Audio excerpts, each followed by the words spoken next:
সাগরের পাড়ের এই দৃশ্যগুলো দেখলে মনে হয় এটা যেন কোনো একটা যুদ্ধক্ষেত্র।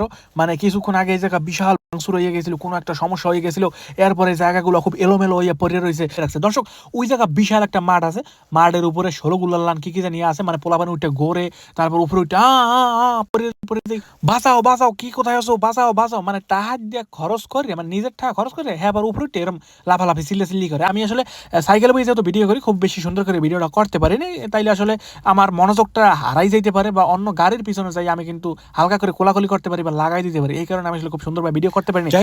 লাস্ট কয়েকদিন ধরে ইতালিতে জনমের পরিমাণে আবহাওয়া খারাপ আছিল, যার কারণে আমরা আর কি খুব বেশি একটা ভিডিওর মধ্যে আহি নাই বা ভিডিও করতে পারি নাই, বা খুব বেশি ঘর থেকে বাইরে যেতে পারিনি। আজকে ছোটবেলায় ইতালি সাগরের পাড়ে এলাম খেলতে। সাগরের পাড়ে খেলতে আইছি বলতে, এই জায়গা একটা পার্ক আছে হাতের ডাইন সাইডে, রাস্তার ওই পাশে বড় একটা মেইন রোড আছে, রাস্তার ওই পাশে বড় একটা পার্ক আছে, পার্কের মধ্যে অনেক সময় খেলছি। এরপর ছোট ভাই কইলাম যে আমরা একটু সাগরের পাড় ঘুরে রাখি, কারণ আগে আগে আমরা অনেক বেশি সাগরের পাড়ে সময় কাটাইতাম, ওই দিনের কথা মনে করে আমরা আসলে সাগরের পাড়ে আইলাম। কিন্তু সাগরের পাড়ে আসার পরে আমরা আর কি তেমন কোনো রকমের জিনিসগুলো দেখতে পাইনি।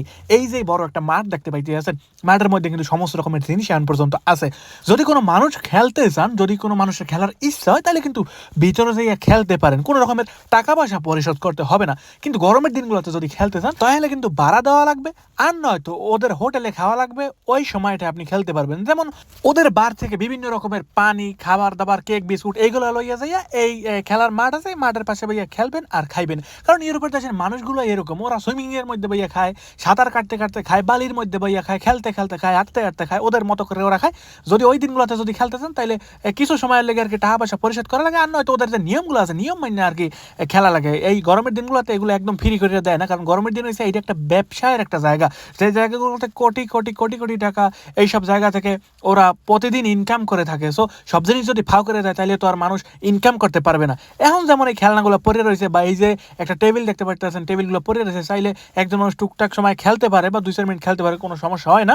আর যদি জুন জুলাই আগস্ট মাসে খেলার কোনো ইচ্ছা থাকে, তাহলে ওদের রেস্টুরেন্ট, বার বা রিসোর্টের যে নিয়ম আছে, ওই নিয়ম মান্য তারপর আসলে খেলা লাগে। সাগরের পাড়ের এই দৃশ্যগুলো দেখলে মনে হয় এটা যেন কোনো একটা যুদ্ধক্ষেত্র। মানে কিছুক্ষণ আগে এই জায়গা বিশাল ভাঙচুর হয়ে গেছিল, কোনো একটা সমস্যা হয়ে গেছিল, এরপরে জায়গাগুলো খুব এলোমেলো হয়ে পড়ে রয়েছে। কিন্তু দেখলে মনে হয় না যে আর 2-3 মাস পরেই আসলে এগুলো আবার নতুন করে প্রসেসিং করে, নতুন করে হাজাইবে, নতুন করে গুছাইবে, নতুন করে মানুষ হওয়া শুরু করবে। বাচ্চারা এই জায়গা ভাইয়া খেলায় ব্যস্ত থাকবে, বড়রা পাশে ভাইয়া খাবার দাবার খাইবে, আরো কত রকমের কাহিনীগুলো যারা করবে।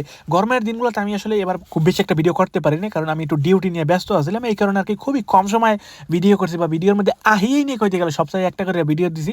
কিন্তু এই গরমে চেষ্টা করবো কিছু কিছু ভিডিও দেওয়ার, যদি আপনারা দেখতে চান। দর্শক, এতক্ষণ আমরা যেই জায়গায় খেলাধুলা করছিলাম বা যেই জায়গায় হাঁটাচলা করছিলাম, এই জায়গাটার মালিক বা এই জায়গাটারে বারানায় কিন্তু এই যে সামনে বিশাল একটা হোটেল আছে, 10 থেকে 15 তলা হইবে মনে হয়, আমি আসলে গণি নাই, তবে ধারণা করে বুঝতে পারলাম বিশাল এক হোটেল আছে। কিন্তু এই হোটেলের মালিক এই সাগরের পাড়ডারে ভাড়া নেবে গরমের দিনে, অর্থাৎ চাইলেই কিন্তু হুটহাট করে যাইয়ে খেলতে পারবেন না। এই হোটেলে প্রথম ভাড়া থাকতে হইবে, এরপর এই জায়গায় খেলতে হইবে। এক এক জায়গার এক এক নিয়ম। গরমের দিনগুলোতে যে এইগুলোর মধ্যে কি পরিমাণে মানুষগুলা হয়, মানে ফুল একটা টিম আইয়ে পড়ে, একটা টিমের মধ্যে মানে 25-30 জন করে পোলাপান থাকে। আর বিশেষ করে আমেরিকা, কানাডা, লন্ডন এই সব দেশ থেকে কিন্তু মানুষ বেশি ঘুরতে আসে এই জায়গা। তারপরে পাশের দেশ ফ্রান্স আছে, ক্রোয়েশিয়া আছে, এইসব দেশের মানুষ কিন্তু অনেক অনেক অনেক বেশি আসে। যাই হোক দর্শক, সামনে খুব সুন্দর সুন্দর দিন আইতে আছে, ওই দিনগুলো নিয়ে ভিডিও করার লেগে আমিও আসলে অপেক্ষায় আছি। দর্শক, এই জায়গায় আমরা অনেকক্ষণ সময় কাটাইছি, এবার আমরা অন্য একটা জায়গায় যাবো। ওই জায়গায় যাওয়ার পরে দেখবো যে ওই জায়গার কি অবস্থা, নতুন করে কেমন কি হাজাইছে, রাতের বেলা দেখতে আসলে কেমন লাগে। দর্শক, এই যে দেখতে পাইতে আছেন, এই জায়গাটা হচ্ছে টুরিস্টদের জন্য একটা বিখ্যাত জায়গা। এই জায়গাটায় বর লেগে আসলে সিট পাওয়া যায় না। লাস্ট কিছুদিন আগে হ্যালোউইন উৎসব গেছিল, তারপরে সামনে আইতেছে কিন্তু ক্রিসমাস উৎসব। এইসব জায়গায় সবচেয়ে বেশি মানুষ সময় কাটায়, আর সময় কাটাইবেই নাকি লিখে চারপাশটা দেখলে আমার নিজেরই আসলে বাসায় যাইতে ইচ্ছা করে না। কিন্তু শীতের কারণে করবো কি, বাসায় যাওয়া এলাকে বেশি সময় আসলে বাইরা থাউন যায় না। এই যে বাতিগুলো দেখতে পাইতেছেন, এগুলো কিন্তু খালি কোনো বাতি না, এই জায়গা বিশাল করে একটা নাম লেখা। কি লেখছে এই জায়গায়? এই জায়গায় লাগছে জুলিয়ানোভা। প্রত্যেকটা অক্ষর হয়েছে 2-3টে মানুষের রোমান্য, মানে 2-3 জন মানুষ লম্বা খাড়াইলে যত বড় হইবে অত বড় করে একটা নাম লেখা। GE এরম অনেক রকমের ইংলিশ লেটারগুলো দিয়ে এটারে বানাইছে।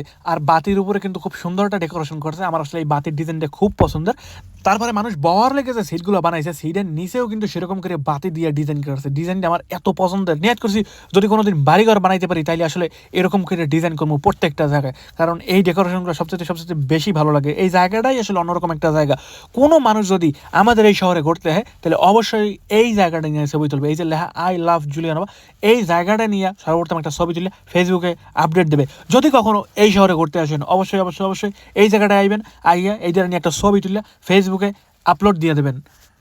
আর আজকে সব বারগুলো এই জায়গা খোলা, সাধারণত অন্যান্য দিনগুলোতে খুব বেশি একটা বার খোলা থাকে না। এখন যেহেতু মাসব্যাপী অনুষ্ঠান চলতে আছে এই উপলক্ষে আর কি বারগুলা খুলে রাখছে। দর্শক ওই জায়গা বিশাল একটা মাঠ আছে, মাঠের উপরে 16 গুলান কি জানি আছে, মানে পোলাপানি উঠে ঘোরে, তারপর উপরে উঠে বাঁচাও বাঁচাও, কি কোথায় আছো, বাঁচাও বাঁচাও, মানে টাহার দিয়ে খরচ করে, মানে নিজের টাকা খরচ করে হ্যাঁ আবার উপরে উঠে এরকম লাফালাফি চিল্লি করে। আমার আসলে দেখলে জিনিসটা খুব বিরক্তি লাগে। তোর কেডা কইছে এর উপরে উঠতে, আমার একটু বুঝাই কেউ তো টাইম নিয়ে উঠবে না, নিজের ইচ্ছায় উঠছো উপরে উঠতে চিল্লাও বা যা করো, একটু পর দেখলে থামবে, আস্তে করে নামবো, ওই যে ঘুরতে আছে। যাই হোক দর্শক ওই জায়গায় যাবো না আজকে আমরা, তাইলে আমাদের ভিডিওটা বেশি বড় হয়ে যাবে। আমি এখন যে রাস্তাটার মধ্যে আছি এই রাস্তাটায় আজকেই প্রথম দিন বলা যায় খুব শান্তি করিয়া ঘুরতে পারলাম। আর একদিন আইছিলাম রাতের বেলা, অত রাইতে আসলে ঘুরে ফিরে মজা নেই, অনেক শীত আছিল, তাড়াতাড়ি করে বাসায় গেছিলাম। আরও কয়েকদিন করে আসছিলাম, বৃষ্টি আসছিল, কুয়াশা আসছিল, খুব ভালো করে আমি দেখতে পারিনি। আজকে ছোট বাড়ি নিয়ে এই রাস্তাটার মধ্যে আইলাম, রাস্তাটা খুব ভালো লাগছিল। রাস্তাঘাট সব আসলে হোক না, এই রাস্তাটার মধ্যে যখন সাইকেল চালাইছিলাম সাইকেলটা নিয়ে খুব ভালো করে আইতে পারছিলাম, মানে পিছলে পড়ে যাওয়ার কোনো রকমের রিস্ক কিন্তু থাকে না। পুরো রাস্তাটা কিন্তু বাতি দিয়ে হাজাই খেলাইছে। সামনে যাওয়ার পরে কয়েকটা দৃশ্য দেখাইতে পারবো। এই জায়গাটাও খুব বিখ্যাত একটা জায়গা, প্রায় সময় এই অনুষ্ঠানগুলো হয়। হ্যালোইন উৎসব হয়েছিল এই কর্নারে বইয়া, এই কোনায় বিশাল একটা মাঠের মতন আছে, এই মাঠের মধ্যে বইয়া হ্যালোইন উৎসবটা হয়েছিল। পুরো বুট ঠুট হাইজে পোলাপানরে বিভিন্ন রকমের ভয় টয় দেওয়া হয়েছিল। যাই হোক অনেক রকমের কাহিনী করছিল। আর হাতের ডাইন সাইডে বিশাল করে লেখা আছে 2026। আমি আসলে সাইকেল বই যেহেতু ভিডিও করি, খুব বেশি সুন্দর করে ভিডিওটা করতে পারিনি, তাইলে আসলে আমার মনোযোগটা হারাই যাইতে পারে, বা অন্য গাড়ির পিছনে যাই আমি কিন্তু হালকা করে কোলাকুলি করতে পারি বা লাগাই দিতে পারি, এই কারণে আমি আসলে খুব সুন্দরভাবে ভিডিও করতে পারিনি। যাই হোক দর্শক এই ছিল আমার আজকের ব্লগ, দেখাবে পরবর্তী কোনো নতুন ব্লগে। ভালো থাকবেন, সুস্থ থাকবেন, বাই বাই সবাইকে।